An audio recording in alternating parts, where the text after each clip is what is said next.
So guys, I said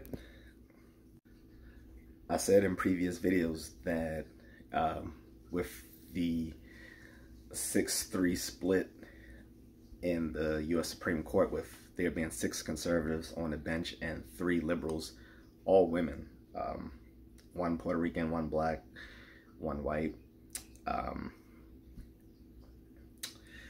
that with the conservatives now leading the court, a lot of things are going to be brought differently.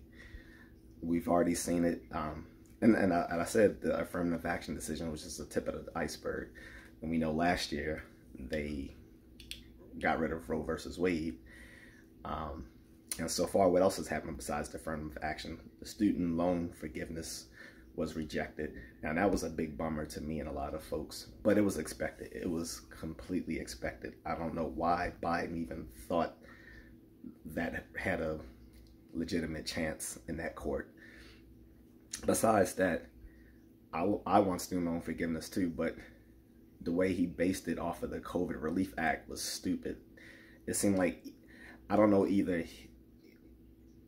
whether he was being incompetent and resting his student loan forgiveness on the COVID Relief Act, or he did it to set it up to fail, because it just didn't make any sense to not instead predicate student loan forgiveness on the Higher Education Act itself, which gave him arguably the authority to forgive loans universally. Like, he and other previous presidents have tinkered with student loans through that Higher Education Act, so there's nothing saying that he couldn't just altogether forgive all of them. That would make it the simplest, because then if people wanted to come back, such as Congress, to say you don't have the authority to do that and reinstate people's debt, and the onus would be onto them to find these folks who don't qualify, and then through the IRS or other such measures, then reinstate their debt through some sort of tax or whatever. But by then, the deed would have been done, and $1 trillion in debt would have been gotten rid of. It would have been a huge boost to the economy. But like I said, he was never really for it. He was kind of pushed that way by the Bernie contingent of the Democratic Party, because in order to gain Bernie's support, and ergo the people who support Bernie, which is a huge following of progressives and left-leaning folks, he had to concede to some of their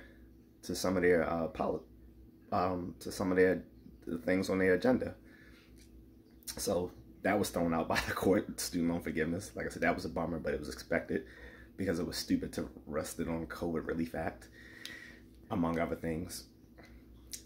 And to make it just 10 or 20,000, it wasn't going to really do anything anyway. All it was doing was basically giving free money to the loan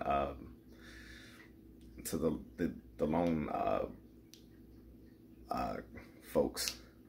Sorry, I can't remember the name of it, but basically the people who provide the loan services for you, the loan servicers.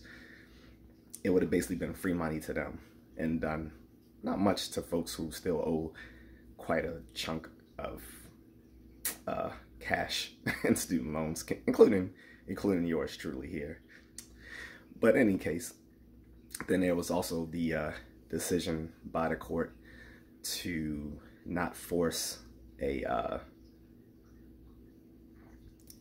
guess a wedding cake designer or something like that to do stuff for LGBTQ if it was against her personal or religious beliefs.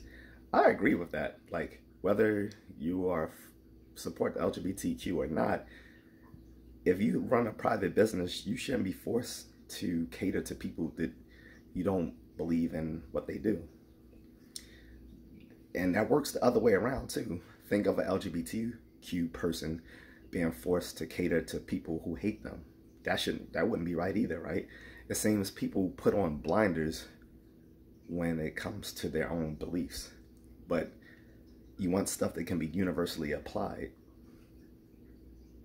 Or think about, you know, like a black person being forced to cater to white supremacists.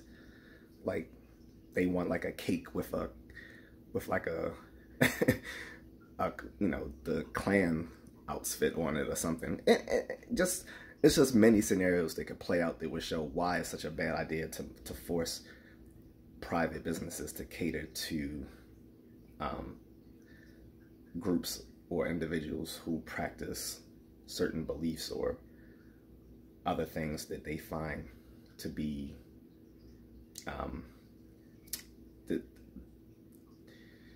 dislikable by them for whatever reasons, good or bad. Okay, so that was the other thing handed down, and there's still a lot of stuff on the docket that's coming down. And by the way, if you guys don't know, if you live in or near DC or plan on going to DC, going to the Supreme Court is open to the public from 9 a.m. to 3 p.m. You can go to the Supreme Court. We were actually given the chance to do so for extra credit for my philosophy of law class in my undergrad many decades ago. So, not many decades ago. I'm not that old, but you get it.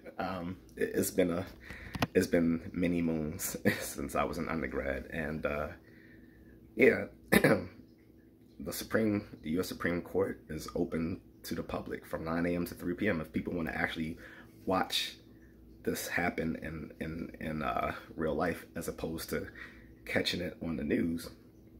And you'll see that regardless of which side the justices fall on, there's actually a lot of thought that goes into what they decide. For instance, I think a lot of people owe Clarence Thomas maybe an apology, because he's been seen as a sellout and an Uncle Tom and all of that for like almost 40 years now. But when you read some of his decisions, it's very well thought out. Like, even his thing against affirmative action, if you read why he disagrees with it, he acknowledges that he did profit from affirmative action when he was young, going to Yale. But he also concedes that the original intention of affirmative action is no longer in place because it doesn't benefit the people it was in place to help, which was the freedmen, pretty much, which is basically foundational black Americans, or the folks who were released out of slavery. Instead, it's helping a lot of black people who were never the descendants of slavery. It's helping people who aren't black, and now it's helping like a lot of white women and stuff like that. Like I said, Dennis Sperling brought this up in his own video a day or so ago.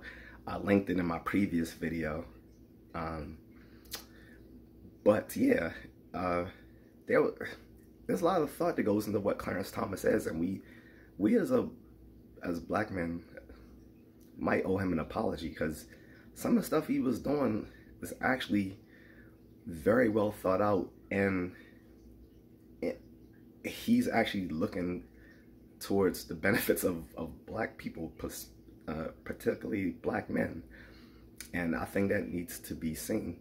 Whereas people are talking about the Justice Ketanji Brown or whatever, she's married to a white man, and she's talking all this, oh, but you're a racist and this and that, blah, blah, blah. Okay. Sure. Whatever you say. He's actually looking out for black men. It's like, well, basically, if affirmative action isn't even helping black men in the first place, what does it matter if it's taken from us? The black people it is helping are largely people of Caribbean and African descent, or Afro-Latino descent. No shade to them, but they're not foundational black Americans for which this was intended. Is helping a lot of women, and that's cool, but black men should be included in this too. And then it's helping other minorities who didn't come here oppressed, and it's helping white women. So in all seriousness, fuck them. But yeah, so more court decisions coming down the pipe, and I'll be talking about them here. Okay, guys?